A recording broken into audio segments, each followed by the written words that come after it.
శ్రీ గణేశాయ నమః. శ్రీ గురు దత్తాత్రేయ నమః. ఈ వీడియోలో మనం ఈ రోజున ఏప్రిల్ మాసంలో తులారాశి వారికి ఎలా ఉందో తెలుసుకుందామండి. తులారాశి చిత్తా 3, 4 పాదాలు, స్వాతి 1, 2, 3, 4 పాదాలు, విశాఖ 1, 2, 3 పాదాలు తులారాశిలోకి వస్తాయండి. ఈ రాశిలో ఉన్న స్త్రీలకి పురుషులకి ఈ మాసం బాగుంది. ఈ రాశిలో ఉన్న స్త్రీలకి పురుషులకి ఈ మాసం బాగుందండి. అద్భుతంగా ఉందని చెప్పుకోవచ్చు. గతంలో కంటే బాగుంది. ఎందుకంటే గతంలో చాలా ఇబ్బంది పడ్డారు, కానీ ఇప్పుడు ఆ ఇబ్బందులు లేవని చెప్పుకోవచ్చు మనం. కుటుంబ సఖ్యత బాగుంది. అలాగే దంపతుల మధ్య ప్రేమలు ఉంటాయి. అలాగే మీ సంతానం బాగుంటుంది. చదువుకునే వారంటే చక్కగా చదువుతారు, మంచి మార్కులతో పాస్ అవుతారు. అలాగే ఉద్యోగ ప్రయత్నం చేసేవారంటే ఉద్యోగ ప్రయత్నం ఫలిస్తుంది, జాబ్ వస్తుంది మీ సంతానానికి. ఇకపోతే ఆర్థికంగా పర్వాలేదు, సమయానికి ఏదైనా ధనం చేతికొంటుంది. ఆరోగ్యం బాగుంది.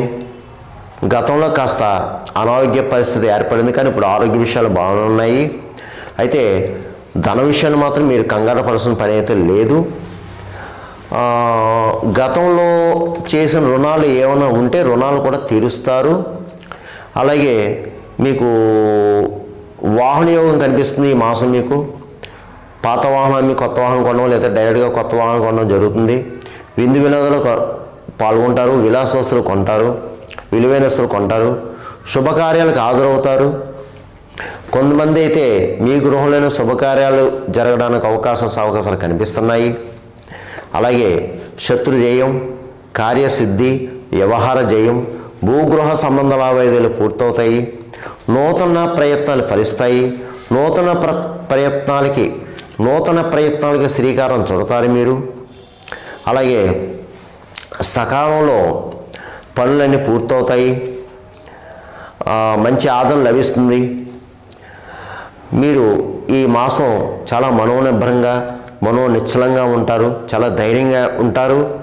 ధైర్యంగా అడుగు ముందుకేస్తారు. పెద్ద పెద్ద వాళ్ళని కలుసుకుంటారు. పెద్ద పెద్ద రాజకీయ నాయకులను కలుసుకుంటారు. మీ పనులు పూర్తి చేయించుకుంటారు. మీరు ఈ మాసం కొన్ని బాధ్యతలు, పదవులు స్వీకరిస్తారు, కానీ సక్రమంగా నెరవేరుస్తారు. అయితే మీ ఆత్మవిశ్వాసం మిమ్మల్ని ముందుకు నడిపిస్తుంది. అద్భుతమైన విజయం కనిపిస్తుంది. వృత్తిపరంగా బాగుంది. ఎవరు ఏ వృత్తిలో ఉన్నా సరే ఆ వృత్తిలో రాణింపు ఉంటుంది. మీ స్కిల్ బయటపడుతుంది. మిమ్మల్ని గుర్తిస్తారు. మీరు స్థాయి పెరగడానికి అవకాశం ఉంది. గతంలో ఎన్నో బాధలు పడ్డారు మీరు. ఆ బాధలు, ఆ కష్టాలు, ఆ కన్నీళ్ళు పోయాయని చెప్పుకోవచ్చు. ఇప్పుడు మీరు ప్రయత్నాలు చేస్తే మీ ప్రయత్నాలు సఫలీకృతం అవుతుంది. అయితే ఇందులో కొంతమంది బద్ధకస్తులు ఉన్నారు. బద్ధకాన్ని విడనాడి ప్రయత్నం చేస్తే మీరు కూడా బాగుంటారండి. ఎందుకంటే టైం కలిసి వచ్చింది, అవకాశం బాగుంది. ఇప్పుడే మనం ప్రయత్నాలు చేసుకోవాలి. ఇకపోతే స్థిరాస్తి విషయంలో కొలుక్కొస్తారండి. స్థిరాస్తి విషయం ఉన్న వాళ్ళు కొలుక్కొస్తారు. అలాగే స్వశక్తితో, స్వయం కృషితో అభివృద్ధి సాధించే అవకాశం కూడా ఉంది మీకు. ఏం పర్వాలేదు. అలాగే రియల్ ఎస్టేట్ రంగంలో వరకు బాగుంది. మోటార్ ఫీల్డ్ వరకు బాగుంది. స్పెక్యులేషన్ లాభిస్తుంది. అలాగే ప్రైవేట్ కాంట్రాక్ట్స్కు కూడా బాగుందండి. ఇక సినిమా, టీవీ రంగంలో వరకు బాగుంది. అన్ని రకాల డిపార్ట్మెంట్ వరకు బాగుందండి. మంచి అవకాశాలు వస్తాయి. సువర్ణ అవకాశాలు వస్తాయి. అవార్డు కూడా రావడానికి అవకాశం ఉంది. ఇకపోతే రాజకీయ నాయకులకు బాగుందండి. ప్రజలు మంచి గుర్తింపు తెచ్చుకుంటారు. ప్రజలకు కావాల్సిన పనులు చక్కగా మీరు నెరవేరుస్తారు. అయితే మీకు శత్రువులు ఎక్కువ ఉంటారండి. ఈ మాసం మీకు శత్రువులు ఎక్కువ ఉంటారు. అయితే ఆరోగ్య విషయంలో జాగ్రత్తగా ఉండాలి. మీరు ప్రయాణ విషయంలో జాగ్రత్తగా ఉండాలి. అలాగే మీకు నరఘోష, నరపీడ, నరదిష్టి ఉంది. ఈ మాసం మీరు జాగ్రత్తగా ఉండను, అంతమించి ఏం కాదు. ఇకపోతే రియల్ ఎస్టేట్ రంగంలో వరకు బాగుంది. మోటార్ ఫీల్డ్ వరకు బాగుంది. ప్రైవేట్ రంగంలో ఉన్న వారికి ప్రైవేట్ కాంట్రాక్ట్స్ కూడా బాగుంది.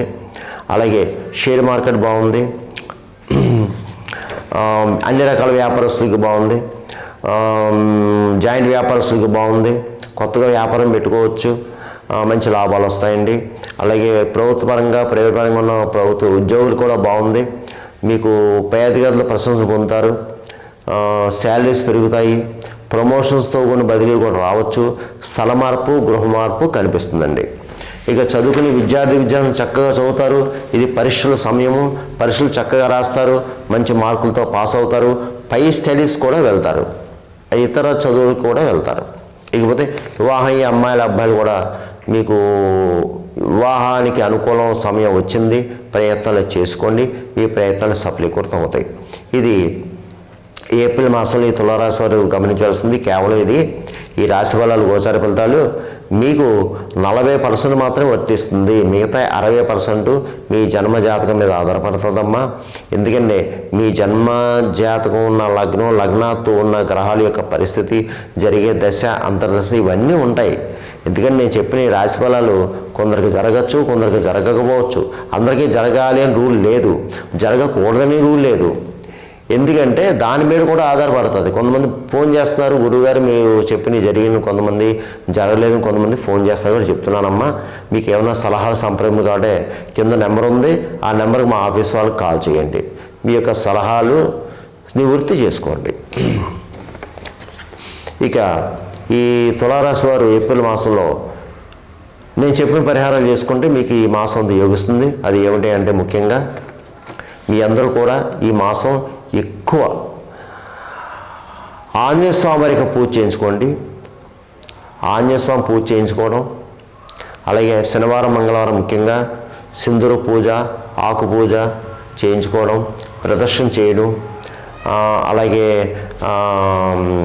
వడలు అంటే స్వామివారికి ఇష్టమైన వడలు, అలాగే నేతెప్పాలు సమర్పించడం, ప్రదర్శన చేయడం, రామనామ మంత్రం చేయడం, హనుమాన్ చాలీసా ప్రతిరోజు చదువుకోవటం, అలాగే దేవాలయంలో కానీ మీ ఇంట్లో కానీ అయ్యగారితో మాట్లాడి సుందరకాండ పారాయణం చేయించుకోండి. తులారాశి వారు సుందరకాండ పారాయణం చేయించుకుంటే ఈ చైత్రమాసం, ఎందుకంటే ఈ ఏప్రిల్ అనేది చైత్రమాసం మన సంవత్సరం ప్రారంభం కాబట్టి సుందరకాండ చేయించుకుంటే ఏమన్నా దోషాలు ఉంటే ఆ దోషాలు నివృత్తి అవుతాయమ్మ. ఇకపోతే ఈ మాసం ఏప్రిల్ మాసంలో శ్రీరామనవమి, చక్కగా అందరూ కూడా శ్రీ సీతారాముల కళ్యాణం చూడండి, తిలకించండి, అన్నదానంలో పాల్గొనండి. ఒకవేళ అలా వీలు కాని వారు, దేవాలయం వెళ్ళలేని వారు ఈ రోజులో టీవీలో వస్తుంది, డైరెక్ట్గా ఫోన్లో వస్తున్నాయి, చక్కగా చూడండి, తరించండి. ముఖ్యంగా వివాహంగానే అమ్మాయిల అబ్బాయిలు వెళ్ళి చూడండి. సంతానం లేనివారు, వివాహం అయిన చిన్న కొట్లాట ఉన్నవాళ్ళు తప్పనిసరిగా శ్రీ సీతారాముల వారి కళ్యాణం కనులారా వీక్షించండి. ఆ యొక్క సమస్త దోషాలు హరింపబడతాయి, మీకు మేలు జరుగుతుంది, మంచి జరుగుతుంది. ఇకపోతే ఈ మాసం మీరు సత్యనారాయణ వ్రతం చేయించుకోండమ్మా. వీలైతే ఇంట్లో కానీ దేవాలయంలో కానీ సత్యనారాయణ వ్రతం చేయించుకోండి. అలాగే ఈ మాసం ఏదైనా నదీ క్షేత్రం వెళ్ళండి, ఏదైనా నదీ క్షేత్రం వెళ్ళి ఆ నదిలో స్నానం చేయండి. అలా వీలు కాని వారు మీ ఇంట్లోనే చక్కగా గంగాజలం, గోపంచకం తెచ్చుకుని నీళ్ళలో కలుపుకొని చేయండి. ఇక ముఖ్యంగా పితృదేవతలు ఉన్నవారు, ఈ తులారాశిలో ఉన్నవారు మగవారు పితృదోషం ఉన్నవాళ్ళు పితృకార్యాలు చేయండి, తప్పనిసరిగా పితృకార్యాలు చేయండి. ఏదైనా నదీ క్షేత్రం వెళ్ళి ఆ పితృకార్య నిమిత్తం, పితృదేవతల నిమిత్తం ఆ యొక్క కార్యాలను నిర్వర్తించండి. అలా వీలు కాని వారు మీ దగ్గరలో దేవాలయంలో పితృదోష నివృత్త్యార్థం బ్రాహ్మణులతో చేయించుకోండి. చక్కగా స్వయంపాకం ఇవ్వండి అయ్యగారికి, చక్కగా చేసుకోండి. పితృకార్యాలు తప్పకుండా నిర్వర్తించాలి. ఎవరన్నా సరే పితృదోషం ఉన్న వాళ్ళు మాత్రమే. ఎందుకంటే మనం ఎన్ని పూజలు, పునస్కారాలు, యజ్ఞాలు, హోమాలు, జపాలు, తపాలు చేసినా పితృదోషం అంటే మనకు పని ముందుకు నడవదు, ముందుకు జరగదు, అది ఆగిపోతుంది. అందుకని ముందు పితృదేవతను ప్రసన్నం చేసుకోండి. ఆ పితృదేవత సమస్యను చేసుకుంటేనే మన పనులు ముందుకు వెళతాయి, అది మాత్రం గుర్తు పెట్టుకోండి. ఇకపోతే మౌజులకు ఆహారం పెట్టండి, గోవుకి గడ్డి పెట్టండి, పిచ్చుకలకి ధాన్యం వేయండి, పావురాలకి జొన్నలు వేయండి, కుక్కలకి బిస్కెట్ బ్రెడ్ పెట్టండి. ఇక భిక్షగాళ్ళకి ఆహారం పెట్టండి. ముఖ్యంగా ఫిజికల్ హ్యాండిక్రాఫ్ట్స్, బ్లైండ్ పర్సన్స్కి ఏదో ఒక పండో, ఫలమో, అన్నమో, భోజనమో పెట్టి వారి చేతికి ఎంతో కొంత అందివ్వండి. అమ్మా ఇలాంటివన్నీ చేస్తేనే కర్మదోషాలు తగ్గుతాయి.